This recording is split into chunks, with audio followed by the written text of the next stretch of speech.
আসসালামু আলাইকুম ওয়া রাহমাতুল্লাহি ওয়া বারাকাতুহু। ইন্নাল হামদালিল্লাহ ওয়াসসালাতু ওয়াসসালামু আলা রাসূলিল্লাহ ওয়া বা'দ। প্রিয় দর্শক, যে যেখান থেকে এই মুহূর্তে দেখছেন, মাহে রমজানের ২৭ আমল অনুষ্ঠানটি নিবেদন করছে মোজো। প্রতিদিন আমরা একটি করে আমল শিখছি, আজকেও একটি নতুন আমল শিখব। আমলটি যদিও নতুন না, কিন্তু আমরা চেষ্টা করব যে কিছু আমল নিজের জ্ঞানভাণ্ডারের মধ্যে সমৃদ্ধ করতে। প্রিয় দর্শক, যথারীতি আজকেও আমাদের সঙ্গে রয়েছেন আস-সুন্নাহ ফাউন্ডেশনের সম্মানিত চেয়ারম্যান শেখ আহমদুল্লাহ। আসসালামু আলাইকুম ওয়া রাহমাতুল্লাহি ওয়া বারাকাতুহু। ওয়া আলাইকুম আসসালাম ওয়া রাহমাতুল্লাহি ওয়া বারাকাতুহু। শেখ, আপনাকে স্বাগত জানাচ্ছি আমাদের আজকের এপিসোডে। ধন্যবাদ। আপনার কাছ থেকে আজকে আমরা গুরুত্বপূর্ণ বিষয় জানব। আমরা জানতে চাই আজকে পাপ কর্ম কাজ থেকে বিরত থাকা।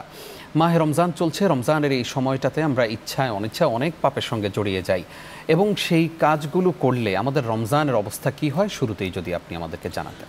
ধন্যবাদ আপনাকে। আলহামদুলিল্লাহ, সালাতু ওয়াসসালামু আলা রাসূলিল্লাহ, বাদ। রমাদান মাস হলো তাকওয়া অর্জনের মাস। আল্লাহ রাব্বুল আলামিন রমাদান মাসে যে সিয়াম সাধনার নির্দেশ আমাদেরকে করেছেন, সেটা কেন করেছেন, সিয়ামের লক্ষ্য কি, প্রাথমিক লক্ষ্য কি, উদ্দেশ্য কি, সে সম্পর্কে আল্লাহ বলেছেন, কুতিবা আলাইকুমুস সিয়াম কামা কুতিবা আলাল্লাযিনা মিন ক্বাবলিকুম লাআল্লাকুম তাত্তাকুন। তোমাদের উপর সিয়াম ফরজ করা হয়েছে যেভাবে তোমাদের পূর্ববর্তীদের উপরও ফরজ করা হয়েছিল। এটি এই জন্য করা হয়েছে যে যেন তোমরা মুত্তাকি হতে পারো, তাকওয়া অবলম্বন করতে পারো। তাহলে সিয়ামের একটা লক্ষ্য হলো তাকওয়া অবলম্বন করা। তাকওয়ার মানেই হলো আল্লাহ ভীতির চেতনা থেকে আল্লাহর আদেশ নিষেধগুলোকে মেনে চলা। রমাদান মাসে আমরা সিয়াম সাধনা করে যদি আল্লাহর আদেশ নিষেধগুলো, অর্থাৎ অন্য সাধারণ আদেশ নিষেধগুলো মেনে চলার মতো মানসিকতা আমাদের ভিতরে তৈরি না হয়, তাহলে আমাদের সিয়ামের যে লক্ষ্য, যে উদ্দেশ্য, সেটা সাধিত হলো না। এই কারণে রমাদান মাসে আমাদের স্পেশাল কেয়ার করতে হবে। এটাকে রমাদান আমরা বিশেষ কর্মসূচি হিসাবে নিতে পারি যে আমরা এ মাসে সকল পাপাচার থেকে বেঁচে থাকার চেষ্টা করব। এটা হলো একটা ট্রেনিং পিরিয়ডের মতো। মাস জুড়ে 30 দিন ব্যাপী যখন আমি সকল পাপাচার থেকে বেঁচে থাকার জন্য প্রশিক্ষণ নিব, চেষ্টা করব, কসরত করব, ইনশাআল্লাহ রমাদানের পরে আমার গুনাহ থেকে বেঁচে থাকা সহজ হবে, কারণ 30 দিনে একটা অভ্যাস দাঁড়িয়ে যাবে আমার। অতএব রমাদান মাসের স্পেশাল একটা করণীয় এটি যে আমরা পাপাচার থেকে বেঁচে থাকব। নবী করিম সাল্লাল্লাহু আলাইহি ওয়াসাল্লাম বহু হাদিসে সাধারণ পাপাচার থেকে আমাদেরকে বেঁচে থাকতে নির্দেশ করেছেন। আর স্পেশাল কিছু পাপাচার আছে, সেগুলো আমরা হয়তো ভিন্ন আমল আকারে ইনশাআল্লাহ অন্য কোনো এপিসোডে আনবো, যে আলাদা কিছু জিনিস পার্টিকুলার নবী সাল্লাল্লাহু আলাইহি ওয়াসাল্লাম আমাদেরকে নিষেধ করেছেন, আর জেনারেল পাপাচার থেকে তিনি নিষেধাজ্ঞা আরোপ করেছেন। এর মর্মে আরেকটা হাদিস আমরা উপস্থাপন করতে পারি। তিনি বলেছেন যে আসসিয়ামু জুন্নাহ মালাম ইয়াখরিকহা। রোজা হলো ঢালের মতো। মানুষ যখন সিয়াম সাধনা করে তখন সে কেমন যেন ঢাল যেরকম তরবারির আঘাত থেকে মানুষকে রক্ষা করে, সিয়াম তাকে জাহান্নামের আযাব থেকে ঠিক একইভাবে রক্ষা করে। অর্থাৎ আমি সিয়াম সাধনা করেছি মানে জাহান্নামের আযাব থেকে এই সিয়ামের মাধ্যমে আমি ঢালের মতো করে আমি আত্মরক্ষা করছি।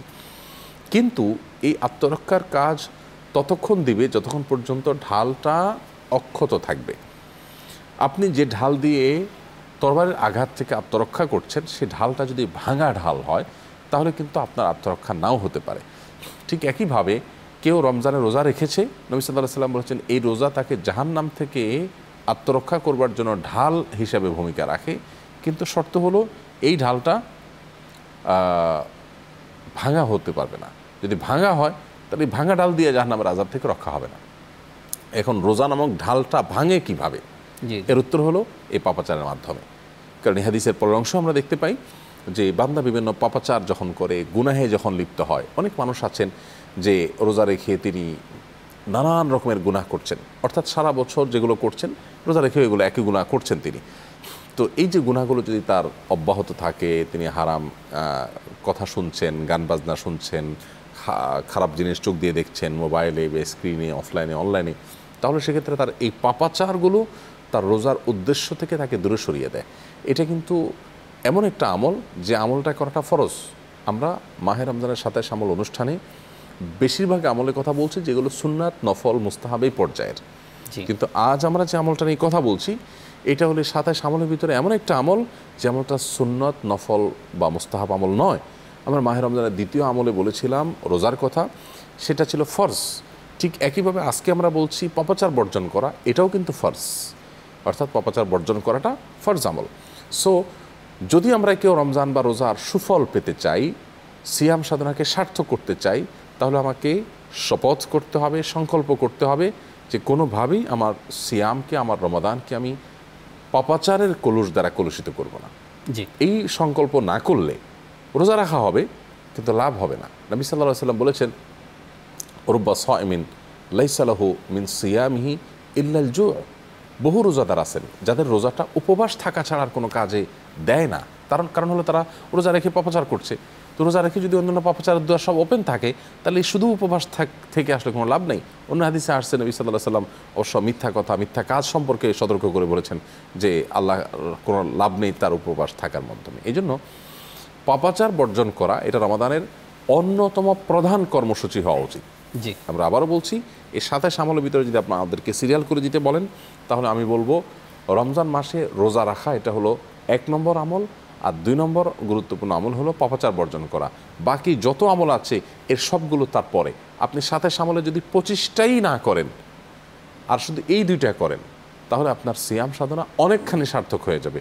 আর 25টাই করেন, এইটা যদি আপনি না করেন, তাহলে আপনার 25টাই কিন্তু অর্থহীন হয়ে যেতে পারে। সো জি, জি। আমরা বিশেষভাবে সকল ধরনের পাপাচার থেকে বেঁচে থাকার জন্য কসরত করব, চেষ্টা করবো ইনশাআল্লাহ। ইনশাআল্লাহ। শেখ, আমরা জানতে চাই যে হাদিসে তো এসেছে যে রমজান আসলেই আল্লাহ রাব্বুল আলামিন শয়তানকে শৃঙ্খল বন্দী করেন। কেন করেন? এই যে পাপাচার যাতে আমরা বর্জন করতে পারি, সে আবহ তৈরি হয়। জি, জি। তো এই যে শয়তানকে জিঞ্জির বন্দী করার পরেও মানুষ শয়তানি করে, তাহলে এই শয়তানিটা করে কার প্ররোচনায়? হ্যাঁ, সুন্দর প্রশ্ন। এটা অনেকেরই প্রশ্ন যে শয়তান যদি শৃঙ্খলাবদ্ধই হয়, তাহলে মানুষ আবার শয়তানি কেন করে? জি। উত্তর হলো যে প্রথমত শয়তান বছর জুড়ে যে সমস্ত শয়তানি করে গেছে সেটার ধাক্কা তো কিছুটা থাকে। ফ্যান বন্ধ করার পরও, সুইচ বন্ধ করার পরেও কিছুক্ষণ কিন্তু ঘুরে। অতএব শয়তানি করে রেখে যাওয়ার পরেও কিন্তু কিছু সময় মানুষের মধ্যে সেই এটা থেকে যায়। আর একটা জিনিস হলো, শয়তানের কারণেই মানুষ শুধুমাত্র খারাপ কাজ করে তা কিন্তু না, মানুষের প্রবৃত্তিও তাকে খারাপ কাজে নির্দেশ করে। আল্লাহ বলেছেন, ইন্নান নাফসা লাআম্মারাতুম বিসসু, নিশ্চয়ই মানুষের প্রবৃত্তি সেও কিন্তু খারাপ কাজে নির্দেশ করে। শুধু শয়তান মানুষকে খারাপ কাজে নির্দেশ করে তা কিন্তু না। শয়তান মানুষকে ইয়ামুরুনা বিল ফাহশা ওয়াল মুনকার, এটা শয়তানের চরিত্র যে সে খারাপ এবং অন্যায় কাজের প্রতি মানুষকে আদেশ করে, এটা করো এটা করো। কিন্তু একইভাবে মানুষের প্রবৃত্তিও খারাপ কাজের প্রতি মানুষকে ডাকে। হ্যাঁ, একটা লাভ হলো যে বাহিরের শত্রু যেটা, ওইটাকে আল্লাহ বন্ধ করে ফেলছেন, ভেতরের শত্রু আছে, এটাকে আমাকে কন্ট্রোল করতে হবে। জি, জাযাকাল্লাহ খাইর। উস্তাজ অনেক গুরুত্বপূর্ণ বিষয় শেয়ার করেছেন। আগামীকালকেও আমরা ইনশাআল্লাহ গুরুত্বপূর্ণ একটা আমলের কথা জানবো আপনার মাধ্যমে। আজকে কষ্ট করে আমাদেরকে সময় দেওয়ার জন্য আপনাকে ধন্যবাদ জানাচ্ছি। ধন্যবাদ আপনাকে। প্রিয় দর্শক, এতক্ষণ যারা আমাদের সঙ্গে ছিলেন আপনাদেরকেও ধন্যবাদ জানিয়ে শেষ করছি আজকের আয়োজন। ইফতারের এই পূর্ব মুহূর্তে আপনারা এতক্ষণ দেখছিলেন মজো নিবেদিত মাহে রমজানের 27 আমল। আসুন ইফতারের পূর্বে আমরা দোয়া করি আল্লাহর কাছে, আল্লাহ তাআলা যেন আমাদের সবাইকে ক্ষমা করে দেন, আমিন। আজ এই পর্যন্তই। আগামী পর্ব দেখবেন সেই প্রত্যাশায় বিদায় নিচ্ছি আমি নিজাম বিন মুহিব। আসসালামু আলাইকুম ওয়া রাহমাতুল্লাহি ওয়া বারাকাতুহু।